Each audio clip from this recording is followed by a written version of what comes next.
4 years ago, I packed up my life in Oklahoma and moved to the west coast of Scotland. Hiya, my name is Peter, and today I'm back with more unexpected culture shocks or differences that I experienced with making that move. Some of them are small, some are practical, and if you're an American, some of these might just make you go, wait, what? Let's jump into it.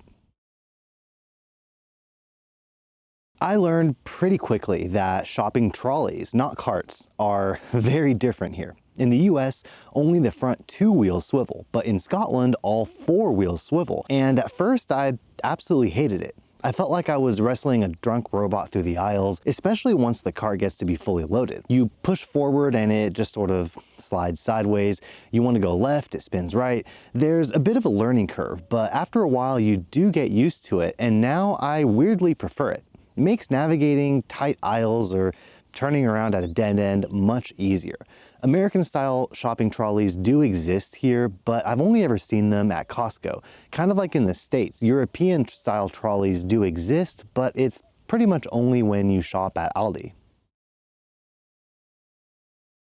Thrift stores in the US are often big warehouse-type places with an overload of old things and a lingering smell of sadness and mildew. Charity shops in the UK are totally different. They're smaller, usually cleaner, and each one is run by a specific non-profit organization like Oxfam, Cancer Research, or British Heart Foundation. And from my experience, they're just nicer. The vibe is more small boutique than abandoned Sears. And while yes, the vast majority of things there are probably of no value and no interest to you, you can still find proper gems at amazing prices. And because every town has like 5 different charity shops, it feels more community-based than commercial. In the US, when you think of thrift stores, you typically think of only Salvation Army or Goodwill. And both of these companies are highly problematic when you look into what they're all about. I haven't done a deep dive into researching all the different charities that exist here, but you do feel like you're not just getting a deal and you're supporting an actual cause.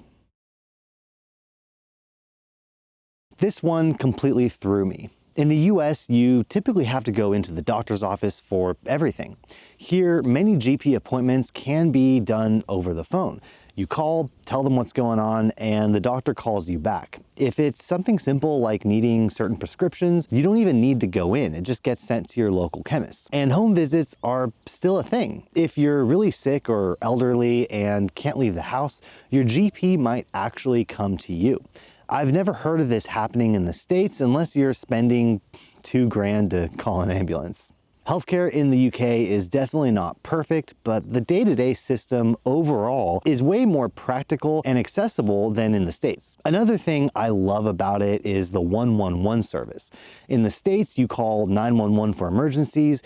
Here you have 999 for emergencies, but they also have 111 where you can call to ask for guidance about medical issues. They'll ask you questions about what's happening to triage you, and then they can have you talk to a nurse, tell you that you need to go to A&E, send an ambulance, or advise you to just call your doctor in the morning.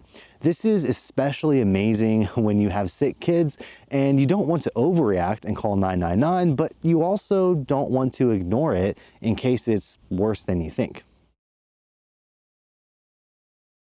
I've lost count of how many times someone has asked me, why would you leave America to live here? They say it kind of like I gave up some kind of golden ticket. There's this weird mix of curiosity, admiration, and confusion about the US. People here watch American TV shows and know so much more about the politics and lots of pop culture.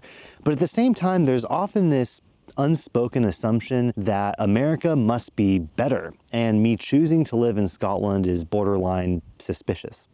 What's even more interesting about this, though, is that these conversations have drastically shifted over the last couple of years to be the complete opposite. Now, the vast majority of these types of conversations are not, why would you come here, but I'll bet you're glad you left. It's turned into more of a morbid curiosity based on all the shit that's happening in the United States. I get it, the grass can often seem greener on the other side, even if it isn't, but for me, this grass is greener because it actually rains here. a lot. In the US, accents shift slowly over hundreds of miles, and even when they do shift, they are usually still fairly similar to each other. Here, you drive 15 minutes and people sound completely different. I live on the West Coast, and if I go just a few towns over, the accent can change considerably. It's amazing, but also confusing when you're trying to understand someone and suddenly you feel like you need subtitles. Now that I've been here almost 5 years, I must say that I almost always understand what people are saying, but I have lost count of how many conversations I've had with people where I just smile and nod, throwing in the odd, damn, that's crazy, and hoping that I'm not completely giving the wrong response to what they're saying. When you first move here, it's kind of like talking to Gerald from Clarkson's Farm, but with almost everybody. Liquor laws do vary a lot between states in the US. In Oklahoma, the only stores that were allowed to sell liquor, wine, or beer that had more than like a 3% alcohol content were dedicated liquor stores that had a ton of restrictions, like not being able to sell it refrigerated or not being allowed to be open on Sundays. Oklahoma did relax these laws a little bit right before I left, but even with their new laws, it's still really bizarre and too strict. This might be one of the reasons why I am very picky about the beer that I drink. The majority of beer in Oklahoma, I don't think it's really fair to be called beer. And while beer here is overall much better quality, I still find myself only ever drinking proper Weiss beer that's brewed according to the Reinheitsgebot or the Bavarian beer purity laws. That bit is probably just because of the German side of me. Luckily, that type of proper beer is pretty easy to find here in Scotland, whereas it was damn near impossible and super expensive to get any of it in the States. Here, it doesn't really matter what kind of alcohol you want, just grab it when you're doing your weekly shop at Tesco or Aldi, or drop by any wee corner shop and they'll have it. It's so much more convenience and there's much less of a stigma around alcohol. This one hits hard. In the US, I could down 2 liters of Dr. Pepper at a restaurant before I even get my meal, and nobody would blink. Here, you get one tiny drink, maybe with ice if you're lucky, and that's it. Free refills are not a thing. And if you do want a second soda, you'll be paying full price for it, and it's going to come in a tiny glass with about 3 sips worth of liquid. Even places like McDonald's usually don't do free refills, and don't even get me started on the lack of fountain drinks in general. I have adjusted my expectations on this, and I understand the reason why they do this, but I'm talking specifically about McDonald's now because they're the worst offender.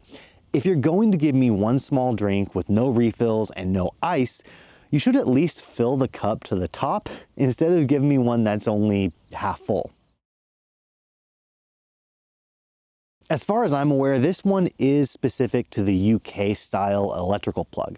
I don't think I've ever seen it in any other countries. And that is that all the power outlets have their own on-off switches. In the US, you plug something in and that's it. It's live. Here, you plug it in, flip the switch on the socket, and then it turns on. It is actually pretty smart from a safety perspective, especially if you've got kids, but it's one of those little things that makes you feel like a complete idiot the first few times you forget about it. Kind of like how anytime you try to plug in a USB-A device, you somehow have to rotate the plug 4 times before it finally goes in.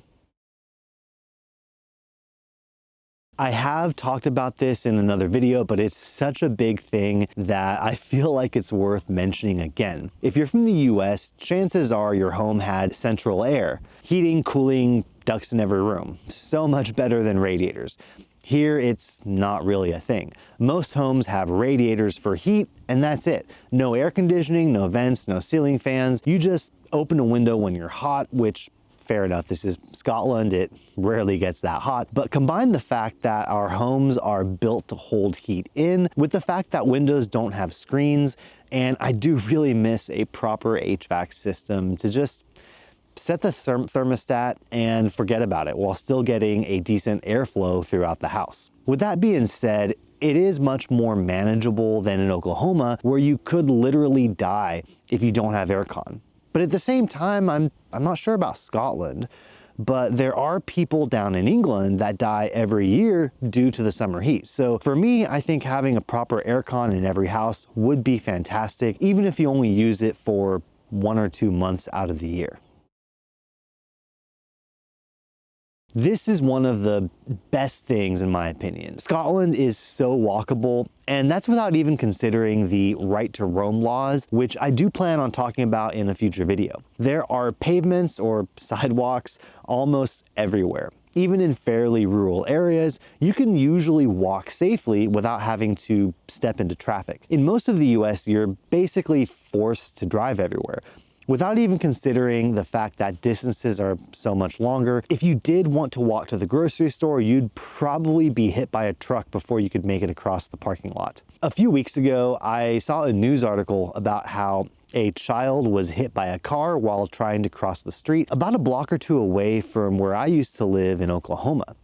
It is a terrible, sad situation, but what struck me as being extra weird now that I've lived abroad for so long was that when I looked over the comment section, there was a fairly even split between people saying that it was the driver's fault for not paying enough attention and people blaming the child for trying to cross the road. And while I do understand that people can cross the road dangerously in any country without paying attention, it happens here all the time. I also know that specific intersection where this happened and what it's generally like in almost all of the US, in that it's hostile to pedestrians and dangerous for anyone that's not driving a 20-ton monster truck. In the States, it's normal to get in your car and drive literally everywhere because you have to. Sometimes you'll even drive to the other end of the same parking lot just to get to a different store. But here it's completely normal to walk to the shops, the pub, or just go on a random footpath through a field, and it's amazing. If you're also an immigrant living in Scotland or elsewhere in the UK, let me know what your weirdest or most surprising culture shock was when you came over. It's always interesting to hear about people's experiences from other points of view. If you haven't seen parts 1 or 2 yet, go check them out. I'll link them in the description. That's it for today. Thank you so much for watching, and I will see you next time.